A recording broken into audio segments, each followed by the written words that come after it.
नमस्कार। कार्यक्रम आईना के इस भाग में आप सभी का एक बार फिर से स्वागत है और इस बार हम आपसे बात करेंगे मंदसौर के इतिहास के उस वीर पुरुष की जिसको कि लेकर अभी गौरव दिवस मनाया जा रहा है और 8 दिसंबर को उनकी मूर्ति के अनावरण के साथ ही मंदसौर गौरव दिवस कार्यक्रमों का समापन होगा। मंदसौर के राजा यशोधर्मन, जिसे अब हमने शॉर्ट फॉर्म में वाईडी नगर कर दिया, मगर उसका मतलब यही होता है यशोधर्मन नगर। मंदसौर के महान शासक थे। इतिहास में उनका उल्लेख उतना नहीं हो पाया जितना कि वे हकदार थे, मगर उनके उस योगदान को दर्शाने के लिए मंदसौर के कुछ खास व्यक्तियों ने एक फिल्म बनाई है जिसमें राजा यशोधर्मन का गुणगान किया जाएगा। द ग्रेट वॉरियर यशोधर्मन के नाम से ये मूवी बनी है और 8 दिसंबर को इसकी लॉन्चिंग भी गौरव दिवस के अवसर पर की जाएगी। इस फिल्म को बनाने के जो सूत्रधार हैं प्रदीप शर्मा, हम उन्हीं के साथ बैठे हुए हैं। हम उनसे इस पिक्चर के बारे में बात करेंगे। ये आइडिया उनके दिमाग में कैसे आया, किस ढंग से इस मूवी का फिल्मांकन हुआ, क्या दिक्कतें आईं, कैसे स्टोरी का आपने चयन किया और अब जब वो रिलीज होने वाली है तो आपके मन में क्या है। प्रदीप जी, बहुत बहुत स्वागत हमारे इस कार्यक्रम आईना के अंदर। बहुत बहुत शुक्रिया राजेश जी आपका। और जो आप ये मूवी लेके आ रहे हैं द ग्रेट वॉरियर यशोधर्मन, इसका विचार कहाँ और कब कैसे उत्पन्न हुआ? ये अमूमन अक्सर ये सवाल पूछा जाता है मुझसे और ये बड़ा यूँ कह सकते हैं कि फिल्में भारतीय समाज को काफ़ी प्रभावित करती है और मैं भी एक दर्शक के नाते प्रभावित रहा हूँ। और सोंधनी जो विजय स्तंभ है, एक बार वहाँ जाना हुआ और इसी दरमियान जब मैंने देखा कि इतना स्वर्णिम इतिहास राजा यशोधर्मन से जुड़ा हुआ है और किताबों में भी यदा कदा पढ़ने को मिलता है, तो क्यों ना इसको बड़े पर्दे पर लाया जाए। और वही विचार फिर मन में चल रहा था। फिर मेरे साथी हैं श्री विकास सिंह रावत और एक श्री दीपक कुमावत, जो ग्राफिक्स के जानकार हैं, और विकास रावत जो हैं वो प्रबंधन के जानकार हैं। तो उनके साथ मेरी मीटिंग हुई और फिर हम तीनों ने मिलके एक छोटे सा नरेशन तैयार किया और फिर उसके बाद मैंने कहानी को डेवलप किया, उसका स्क्रीन प्ले लिखा और उसके बाद उस कहानी को रजिस्टर करवा के उसके बाद हमने उसको फिल्मांकन शुरू किया। हर फिल्म का कुछ एक एंगल होता है, तो इसमें आपने कौन सा एंगल रखा राजा यशोधर्मन को लेकर? किस ढंग से उनका गुणगान बताया गया, किस ढंग से उनके द्वारा हुणों पर की गई विजय को बताया गया, ये सब क्या लिया आपने उसके अंदर? राजेश जी, सबसे बड़ा चैलेंज यही था हमारे सामने कि जब इसकी स्क्रीन प्ले में लिख रहा था तो मैंने कई विश्वविद्यालयों के जो इतिहास के जानकार हैं उनसे संपर्क किया। इवन मैंने विदेशों से भी किताबें मंगवाई, वहाँ से ईमेल करवाए। उसके बाद जब हम एक नतीजे पर पहुँचे तो राजा यशोधर्मन के बारे में, उनके राज करने का तरीका कैसा था, उस समय व्यापार व्यवसाय क्या था, लोग किस तरीके से रहते थे, तीज पर्व त्योहार क्या थे, ऐसी कोई जानकारी नहीं मिली। सिर्फ 2 अभिलेख जो मिलते हैं वो यही बताते हैं कि मिहिर कुल हूण को राजा यशोधर्मन ने पराजित किया। तो चैलेंज यही था हमारे सामने कि इसका स्क्रीन प्ले किस तरह लिखा जाए। तो अमूमन क्या होता है कि गुप्तकालीन जो रहा है इतिहास, वो बहुत कुछ मदद करता है गुप्तकालीन उत्तर और गुप्तकालीन पूर्व जो शासक रहे उनको समझने में। तो थोड़ा सा वो पुट लेकर और थोड़ा सा फिर अपने हिसाब से काल्पनिक दृश्यांकन करके एक स्क्रीन प्ले लिखा, जिसमें हमने कोशिश की है कि राजा का जो पूरा काम करने का तौर तरीका और वहाँ की जनता और वहाँ के उत्सव और फिर अंततोगत्वा हूणों से किस तरीके से युद्ध हुआ, ये सब कुछ हमने फिर कुछ सेट लगाकर, कुछ रियल शॉट्स लेकर और कुछ वीएफएक्स और जीएफएक्स की मदद से हमने आधुनिक तकनीक का इस्तेमाल करके वो कंप्लीट किया है। तो राजा यशोधर्मन के बारे में आपने इतना कुछ दिया, तो फिर भी आपने उनका कौन सा गुण है जो इस फिल्म में सबसे ज़्यादा उभारने का प्रयास किया है? राजेश जी, राजा यशोधर्मन की अंतिम स्मृति जो है वो सिर्फ यही कि उन्होंने हूणों के सम्राट मिहिर कुल को पराजित किया। इसके अलावा ऐसा कोई तथ्य सामने नहीं था ऐतिहासिक तौर पर। तो फिर हमने कोशिश यही की कि अंततोगत्वा इस तरीके से क्लाइमैक्स बनाया जाए कि जिसमें मिहिर कुल हूण जो एक आक्रांता है वो किस तरीके से दशपुर पर आक्रमण करता है। मंदसौर का प्राचीन नाम दशपुर है, और किस तरीके से उनके संवाद होते हैं और अंततोगत्वा मिहिर कुल हूण किस तरीके से पराजित होता है। तो वो थोड़ा चैलेंजिंग था, क्योंकि क्लाइमैक्स में सबसे ज़्यादा उस समय हमें ये दिखाना था कि घोड़ों पर युद्ध लड़ा गया। तो घोड़ों को मंगाना, उसका फिल्मांकन करना, और कई चैलेंजेस थे हिस्टोरिकल मूवी होने की वजह से। तो 3 या 4 दिन हम लोगों ने क्लाइमैक्स पे काम किया, और फिर कुछ वीएफएक्स जीएफएक्स की मदद से वो हुआ, और हमने युद्ध को ज़्यादा फोकस किया। तो इस फिल्मों में आपने युद्धों को ज़्यादा फोकस किया। कुल मिला के कितनी अवधि की फिल्म है ये? राजेश जी, पोस्ट प्रोडक्शन का जो रिबीन मेरे सामने है उसके मुताबिक करीब करीब ये 1 घंटा 45 मिनट को क्रॉस कर रही है, लेकिन हमने कोशिश ये की है कि 2 घंटे के अंदर ये फिल्म आए। क्योंकि इस समय जो आप देख रहे हैं कि फिल्मों की ड्यूरेशन जो 3 घंटे से घटकर 2.5 घंटे हुई थी, फिर 2.25 घंटे हुई, 2 घंटे हुई, अब पौने 2 घंटे 2 घंटे के बीच का एक स्टैंडर्ड शेड्यूल माना जाता है। तो हम उसी मीटर में इसको लेकर आए हैं। तो लगभग 1 घंटे 45 मिनट की यह राजा यशोधर्मन जी के ऊपर बनी हुई मूवी होगी। हूण वही थे जो मैं समझ पा रहा हूँ कि चीन जिससे परेशान हो गया था, आए दिन चीन पर वो हूण लोग आक्रमण करते थे। हूण बड़े आक्रामककारी होते थे वो, और उन्हीं से बचने के लिए फिर चीन ने अपनी इस महान दीवार का, जिसे वो महान कहते हैं, वो दीवार का निर्माण किया। तो वही हूण है जो इधर। जी हाँ, बिल्कुल आपने सही बात कही कि हूण वही थे। हूण के पूर्ववर्ती शासक रहे तोरमान हूण, वो भी एक आक्रांता थे, और फिर उनके बाद पूर्वार्ध में ये आते हैं मीरकुल हूण, ये भी एक आक्रांता थे। तो दक्षिण एशिया से लगा के उत्तर एशिया और पूर्व एशिया तक इनका बड़ा साम्राज्य भी था, और एक बड़ी सेना लेकर एक आतंक भी था। हाँ बिल्कुल, आतंक भी बहुत ज़्यादा था। तो चीन में भी अलग अलग राजवंश रहे हैं।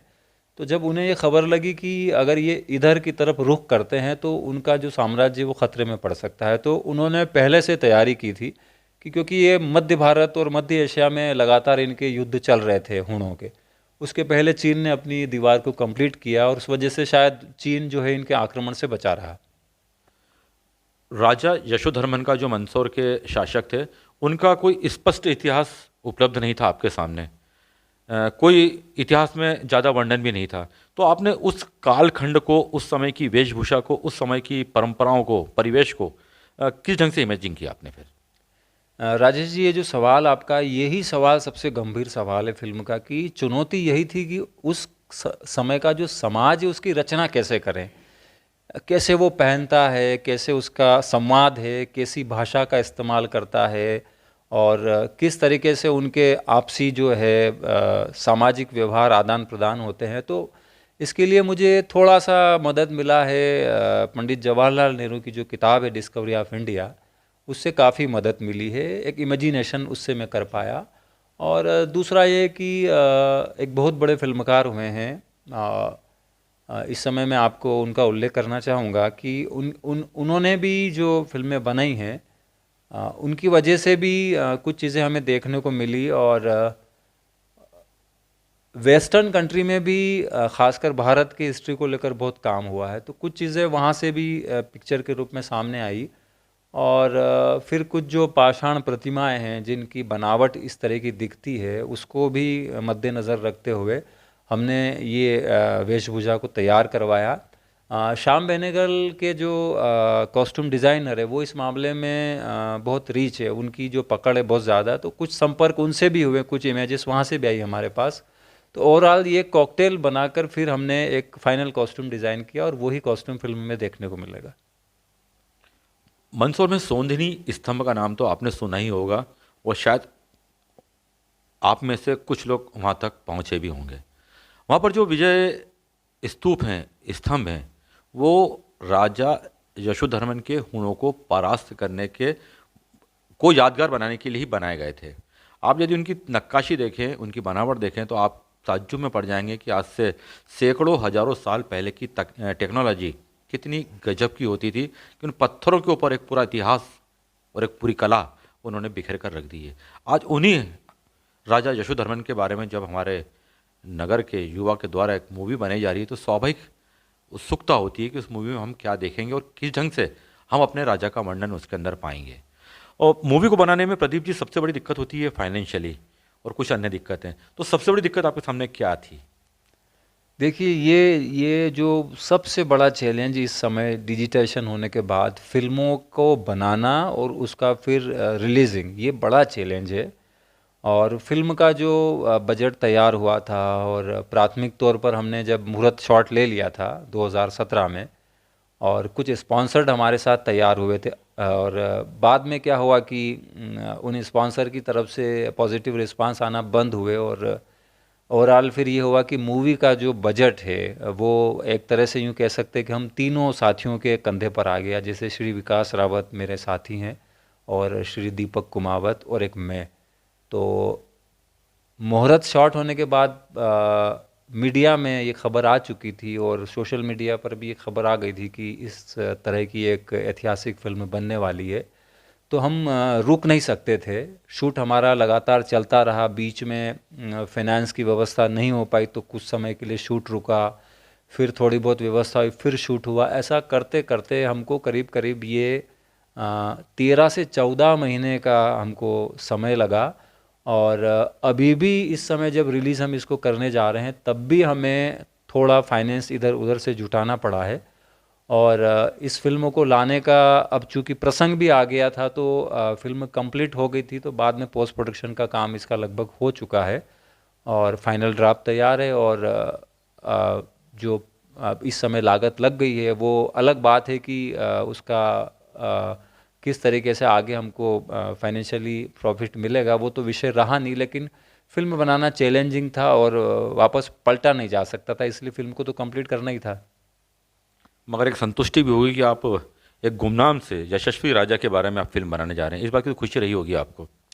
बिल्कुल, यही सेटिस्फेक्शन सबसे बड़ा है कि मैं चूँकि मंदसौर का ही रहने वाला हूँ, और मैं चाहता था कि अपने शहर के लिए कुछ माइलस्टोन वर्क किया जाए जो हिस्टोरिकल भी हो और जो जनरेशन है उसको नॉलेज भी दे। तो यही एक कंटेंट सबसे मजबूत था कि हम एम्परियर राजा यशोधर्मा के ऊपर कुछ लेकर आए। पहले डॉक्यूमेंट्री का प्लान था, लेकिन फिर बाद में जिस तरीके से बाहुबली फिल्म आई और जो साउथ में जिस तरीके से राजाओं को, जैसे बिम्बिसार को या सातवाहन को या सतकर्णी को या पीएस सेलिवन को, ये लोग आगे लाने लगे हैं साउथ के एम्परियर को। तो जो इतना बड़ा एम्परियर रहा है जिसने ब्रह्मपुत्र से लगा के अफ़गानिस्तान तक और इधर साउथ से लगा के ऊपर उधर उत्तर के सुदूर इलाकों तक राज किया, तो एक इतना ऐतिहासिक और इतना गौरवशाली राजा हमारे पास है, तो क्यों नहीं वो पर्दे पे आ जाए। तो फिर एक सेटिस्फेक्शन तो देता है कि हम वो चीज़ कर पाए। सही कहना है आपका। जिस तरह से आज सुनहरे पर्दे के ऊपर भारतीय इतिहास को दिखाने का एक क्रेज बना हुआ है और साउथ इसमें सबसे आगे निकलता हुआ हमको देख पा रहे हैं कि साउथ की फिल्में लगातार हिंदी बिल्ट में भी हिट होती चली जा रही हैं और वहीं पे हिंदी फिल्मों को आज स्क्रीन पर बने रहने के लिए संघर्ष करना पड़ रहा है। तो हम जो प्रदीप जी की जो थीम है कि राजा यशोधर्मन के इतिहास को सबके सामने लाया जाए, तो ये अब हमारा भी फर्ज बनता है कि हम अपने राजा पर आ रही इस फिल्म को ज़रूर देखें और इसके इतिहास के बारे में जानें, क्योंकि आज हम देश के इतिहास के बारे में तो काफ़ी कुछ जानने लगे हैं और जो नहीं जानते हैं उनके बारे में भी और मूवियाँ आएंगी और साहित्य लिखा जाएगा। मगर मंदसौर का जो महान राजा थे, राजा यशोधर्मन, उनके बारे में यदि हम नहीं जान पाते हैं तो फिर इससे दुखद और कुछ नहीं हो सकता है। हम प्रदीप जी और उनकी पूरी टीम को इस संबंध में धन्यवाद और साधुवाद भी देना चाहेंगे कि आपने इस विषय पर, जिसको कुछ छूना पसंद नहीं करता, उस पर आपने अपनी मेहनत लगाई, अपना समय लगाया, अपना अनुभव लगाया और मैं कह सकता हूँ कि ज़िंदगी कुछ वर्ष भी लगा दिए आपने। तो निश्चित ही आप और आपकी पूरी टीम सराहनीय कार्य के लिए धन्यवाद की पात्र। हम उम्मीद करते हैं कि आपकी जो मेहनत है मंदसौर की जनता को और देश की जनता को जरूर पसंद आएगी। बहुत बहुत धन्यवाद, बहुत बहुत शुक्रिया। बिल्कुल राजेश जी, आपका धन्यवाद। आईना की पूरी टीम को मेरी तरफ से धन्यवाद, और आपके कैमरा पर्सन उनको भी बहुत बहुत धन्यवाद, और आपने हमारे लिए वक्त निकाला, इसके लिए बहुत बहुत शुक्रिया।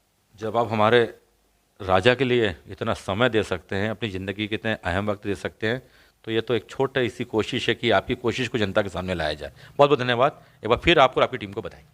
बहुत बहुत शुक्रिया आपका।